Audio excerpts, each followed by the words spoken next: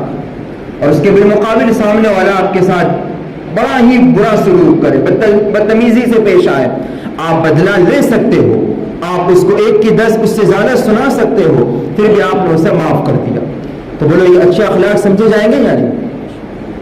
بولیے نا، یہ اچھے اخلاق ہوں گے یا نہیں؟ اللہ کے نبی صلی اللہ علیہ وسلم کو خود اللہ تبارک و تعالی نے اسی کا حکم دیا، فرمایا خذ العفو وأمر بالعرف وأعرض عن الجاہلین۔ خذ العفو، عفو درگزر کرنا، معاف کر دینا، اس کو اختیار کیجیے، معافی کی صفت اپنے اندر پیدا کیجیے۔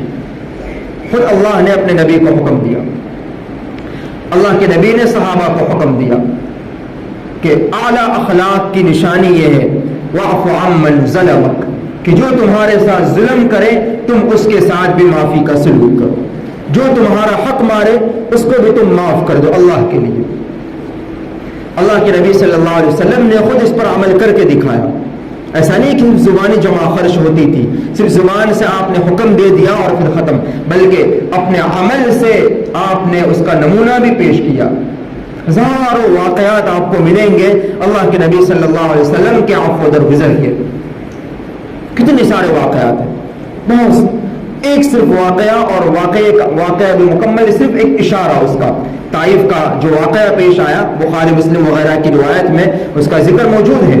ایک مرتبہ امی جان سیدہ عائشہ رضی اللہ تعالی عنہا نے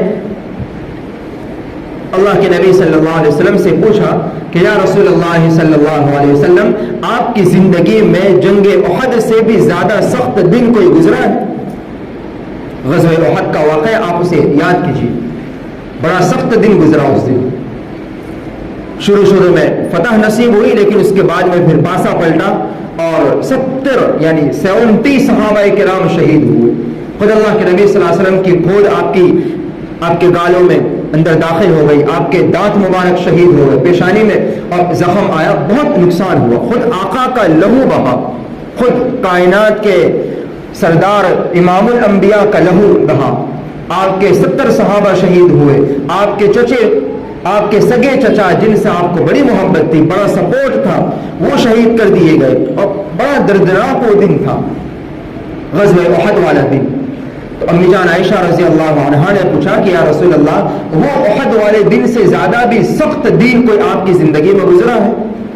آپ نے فرمایا کہ طائف کا دن، طائف والا دن میری زندگی، بخاری کی روایت میں ہے، طائف والا دن، طائف کے لوگوں نے میرے ساتھ اس دن میں جو سلوک کیا تھا وہ غزوہ احد کی پہنچی ہوئی تکلیف سے بھی زیادہ تکلیف دہ تھا۔ اب طائف کے واقعے کو یاد کیجیے، اب فضائل اعمال میں بھی بارہا پڑھتے سنتے ہوں گے، علماء سے آپ نے سنا ہوگا کیسا سخت دن تھا۔ 10 سال 11 سال کم و بیش مکہ میں آپ نے لوگوں کو ایمان کی دعوت دی، مایوس ہو گئے، پھر وہاں سے طائف گئے اس امید کے ساتھ کہ مکے والوں نے دعوت حق کو قبول نہ کیا، شاید طائف والے قبول کر لے۔ اب بہت اچھے ارادے سے، بہت اچھی امیدوں کے ساتھ طائف گئے تھے، لیکن وہاں کے لوگوں نے تو مکے والوں سے زیادہ برا سلوک کیا۔ مکے والے کتنا برا سلوک کرتے تھے، لیکن مکے والوں سے زیادہ برا سلوک طائف والوں نے کیا، آپ کو لہو لہان کیا۔ خود آقا نامدار جناب محمد رسول اللہ صلی اللہ علیہ وسلم، جن سے عظیم ہستی کائنات میں نہ آپ سے پہلے آئی نہ قیامت تک آ سکتی ہے، بلکہ دنیا میں جتنے عظیم ہستیاں آئی ہیں وہ تمام عظیم ہستیاں پیغمبروں سمیت ایک طرف اور آقا کا مقام اور مرتبہ ایک طرف۔ یہ ہمارا ایمان ہے۔ لوگ کہتے ہیں کہ یہ نعوذ باللہ نہیں مانتے، غلط بات کہتے ہیں، جھوٹ کہتے ہیں، شاید ہم سے زیادہ وہ لوگ بھی نہ مانتے ہو۔ آقا کی عظمت کا احترام جتنا ہم لوگوں کو ہے، ہمارے اسلاف کو تھا اور شاید کسی کو۔ تو ایک طرف ایسی عظیم ہستی، لیکن آپ کو لہو لہان کیا گیا، آپ کی نالین مبارک میں لہو جم گیا اور آپ کی ایڑی مبارک آپ کے نالین مبارک سے چپک گئی، ایسا آپ کو زخمی کیا گیا۔ تو طائف والا دن تو آپ کی زندگی میں بہت ہی زیادہ سخت دن تھا، بہت زیادہ تکلیفوں والا دن تھا۔ امی جان عائشہ رضی اللہ عنہا سے فرمانے لگے کہ وہ احد والی تکلیفیں بھی تھی، لیکن اس سے زیادہ تکلیف والا دن میری زندگی میں طائف والا، بہت تکلیف پہنچائی آپ کو، یعنی وہاں سے بھی آپ مایوس ہو کر نکل گئے، ایک بندہ بھی ایمان نہ لایا اور وہاں سے آپ نکل گئے، روانہ ہو گئے۔ جب آپ واپس مکے کی طرف جا رہے تھے، راستے میں جبریل امین آئے پہاڑوں کے فرشتوں کو لے کر، اور اللہ کے نبی صلی اللہ علیہ وسلم سے عرض کرنے لگے، اجازت لینے لگے کہ یا رسول اللہ صلی اللہ علیہ وسلم، ان طائف والوں نے آپ کے ساتھ بہت برا سلوک کیا، بہت آپ کو تکلیف پہنچائی، دل چھلنی کیا، آپ اگر اجازت دے تو یہ پہاڑ پر مقرر فرشتے ساتھ لے کر آیا ہوں، یہ پہاڑ کو اٹھا کر ان کے لیے کوئی مشکل کام نہیں ہے، ایک چھوٹی سی چیز کو، ایک تنکے کو اٹھا کر دوسری جگہ رکھنے کے مانند ہے، آپ اجازت دے پہاڑ کو اٹھا کر اس بستی والوں پر رکھ دیں گے، سارے کے سارے کچل دیے جائیں گے۔ تھوڑی دیر کے لیے ذرا سوچئے کہ مجھے ایک غلط جملہ کہنے والا، ایک چھوٹی سی گالی دے دینے والا، میرے خلاف کوئی چھوٹا سا ایکشن لے لینے والا، اس کے ساتھ میرا رویہ کیا ہوتا ہے، میں اس کے ساتھ کیا سلوک کرتا ہوں۔ باہر کے لوگوں کو اور لوگوں کو چھوڑیے، خود اپنے گھر والوں کے ساتھ کیا سلوک ہوتا ہے، بیوی اگر ہمارے ساتھ ایسا سلوک کرتے ہیں ہم کیا کرتے ہیں، بھائی، سگا بھائی، وہ اگر ہمارے ساتھ کوئی ذرا سی مزاج کے خلاف بات کہہ دے، کوئی کام کر لے، ہمارا سلوک اس کے ساتھ کیا ہوتا ہے۔ ہمارے مسجد کے امام صاحب، نماز پڑھانے والے، اگر ان کی زبان سے ہمارے مزاج کے خلاف کوئی بات نکل جائے ان کے بارے ہماری کیا سوچ بن جاتی ہے؟ سب چھوڑیے، خود ہمارے ماں باپ جنہوں نے جو ہماری دنیا میں پیدا ہونے اور وجود میں آنے کا ذریعہ بنے ہیں، جن کا مقام اور مرتبہ ایسا عظیم ہے کہ جس کو بیان کرنا مشکل ہے، اللہ نے اپنی رضامندی ان کی رضامندی میں رکھی ہے. جب تک وہ راضی نہ ہو اللہ راضی نہ ہو. حدیث میں ہے ان کے ساتھ ہمارا کیا سلوک ہوگا. ہمارے ماں باپ اگر ہمارے خلاف، ہماری مزاج کے خلاف کوئی بات کہہ دے، ہم ان کو معاف کرنے تیار ہیں. ایک طرف یہ ہمارے اخلاق دیکھیے، اور اب آ جائیے ہمارے آقا کے اخلاق کا نمونہ دیکھیے. طائف والوں نے کیسا برا سلوک کیا. آقا خود فرماتے ہیں کہ احد سے زیادہ تکلیف والا دن میری زندگی میں طائف والا تھا. آپ صرف اجازت، آپ کو دعا کرنے کی ضرورت نہیں تھی، بد دعا کے لیے ہاتھ اٹھانے کی ضرورت نہیں تھی کہ ان کے لیے بد دعا کرتے، اور پھر آپ کی بد دعا پر آسمان سے لبیک کہی جاتی، پھر اللہ فرشتوں کو نہ، وہاں تو اوپر سے بھیج دیے گئے تھے. صرف اجازت سامنے سے آفر آ رہا تھا کہ یا رسول اللہ صلی اللہ علیہ وسلم آپ کہہ دیجئے کہ ہاں، صرف ہاں کہہ دیجئے، یہ پہاڑ اٹھا کر ان بستی والوں پر ڈال دیے جائے، سارے ہلاک ہو جائیں. اور آپ کے آقا نے کیا فرمایا؟ آپ نے اللہ سے دعا مانگی، الٹا دعا مانگی کہ اے اللہ یہ میری قوم کے لوگ میرے مقام اور مرتبے کو نہیں جانتے، اے اللہ میں نے ان کو معاف کیا، آپ بھی ان کو معاف کر دیجیے. کہنا اور سننا دوستوں بڑا آسان ہے. ذرا گھر جانے کے بعد رات تک، کل تک، ہفتے تک اپنے مزاج کے خلاف کوئی کام ہو جائے، کسی سے کوئی بات کانوں میں ٹکرا جائے نا، اس وقت یہ جملے یاد کرنا کتنا آسان ہے، کتنا مشکل ہے. اللہ کے نبی صلی اللہ علیہ وسلم نے معاف کر دیا اور فرمایا کہ امید ہے کہ یہ نہیں تو ان کی نسل ایمان لائے. اور پھر ایسا ہی یہ ایک نمونہ ہے آقا کے اعلیٰ اخلاق کا. ایسے ہزاروں واقعات ہیں میرے آقا کی زندگی میں. تو خود اللہ نے حکم دیا خذ العفو وامر بالعرف واعرض عن الجاہلین.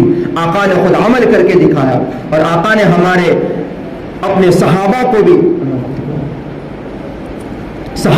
بھی اس کی تلقین فرمائی، اس کا حکم دیا کہ تم بھی ایسے اعلیٰ اخلاق پیدا کرنا، اور صحابہ نے بھی اس پر عمل کر کے دکھایا. احنف ابن قیس ان کا واقعہ ہے مختصراً. ایک مرتبہ کہیں سے آ رہے تھے، راستے میں کوئی بندہ، اچھا ان کا حال یہ تھا کہ بڑے بردبار تھے، بہت برداشت کرنے والے تھے، باقاعدہ لوگ ان کا امتحان لینے کے لیے آتے تھے، ان کے صبر کو آزمانے کے لیے آتے تھے. ایک مرتبہ کہیں سے آ رہے تھے، راستے میں کوئی بندہ آیا اور آپ کو بہت ہی برا بھلا کہنے لگا، آپ کو بہت ہی زیادہ اس نے گالیاں دینا شروع کر دی. آپ خاموشی سے سن رہے، چل رہے، راستے میں بس شہر کے یا آپ کے قبیلے کے قریب پہنچے، آپ رک گئے اور اس بندے سے کہا کہ دیکھو اب میرا علاقہ شروع ہو رہا ہے، میرے قبیلے کے لوگ، میرے جاننے پہچاننے والے لوگ یہاں رہتے ہیں، تم کو جتنی گالی دینی ہو، جتنا برا بھلا کہنا ہو، میں یہاں ٹھہرا ہوا ہوں، آپ کہہ دیجئے اور پھر یہاں سے آپ چلے جاؤ. اگر آگے بڑھے اور آپ کا یہی سلسلہ جاری رہا تو میرے جاننے پہچاننے والے، میرے سپورٹر آئیں گے، تمہاری چمڑی ادھیڑ دیں گے. آپ کو جو کچھ کہنا ہو کہہ دیجئے اور چلے جائیے.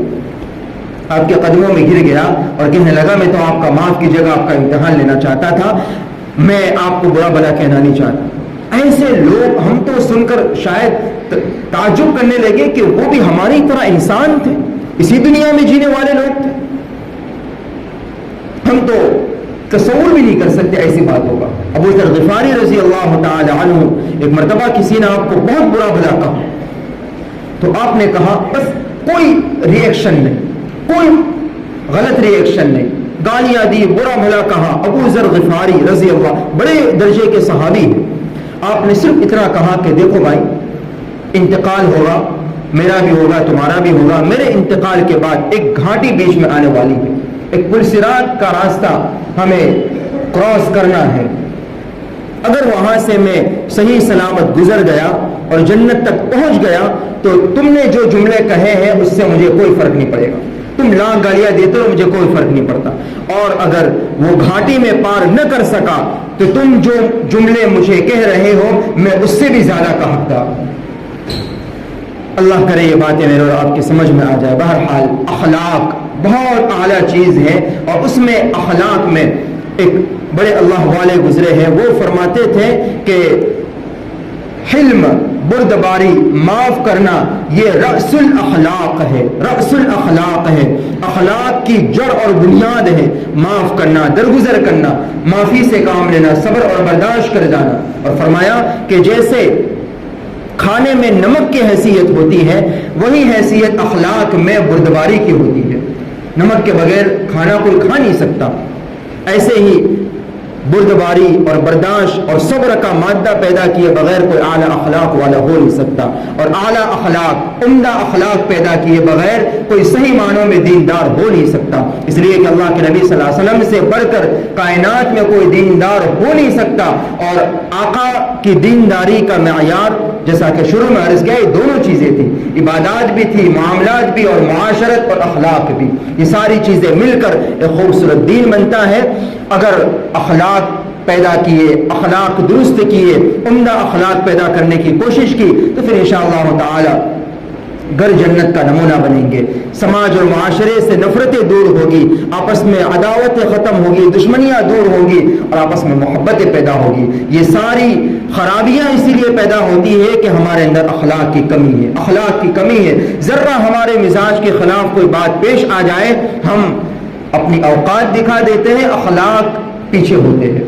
اوقات دکھانے کے بجائے ضرورت اس بات کی ہے کہ ہم اپنے اخلاق دکھائیں۔ ظاہر ہے اگر اخلاق دکھائیں گے، ہمارے اخلاق لوگوں کے سامنے پیش کریں گے، سامنے والا اس کی دشمنی محبت سے بدل جائے گی، نفرت محبت سے بدل جائے گی۔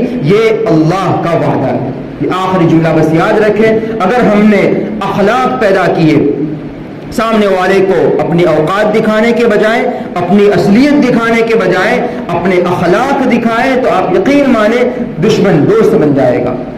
اللہ نے قرآن میں اس کا وعدہ فرمایا، کأنک ولی حمیم، جو آپ کے ساتھ ادفع باللتی ہی احسن فإذا الذی بینک وبینہ عداوۃ کأنہ ولی حمیم، جو تمہارے ساتھ برا سلوک کرے، ادفع باللتی ہی احسن، اس کے ساتھ بھی حسن سلوک کا معاملہ کرو، اچھے اخلاق سے پیش آؤ۔ اللہ فرماتے اس کی برکت سے دشمن دوست بن جائے گا، دشمنی اور نفرت اور عداوت محبت سے بدل جائے گی۔ اللہ تبارک و تعالی سب سے پہلے یہ اعلیٰ اخلاق ہم تمام میں پیدا فرمائے، اور تمام امت مسلمہ کو ان باتوں کو سمجھنے کی اور اس پر عمل کرنے کی توفیق عطا فرمائے، اور نبوی اخلاق میرے اور آپ میں اللہ تعالی پیدا فرما دے، آمین۔ وآخر دعوانا الحمدللہ رب العالمین۔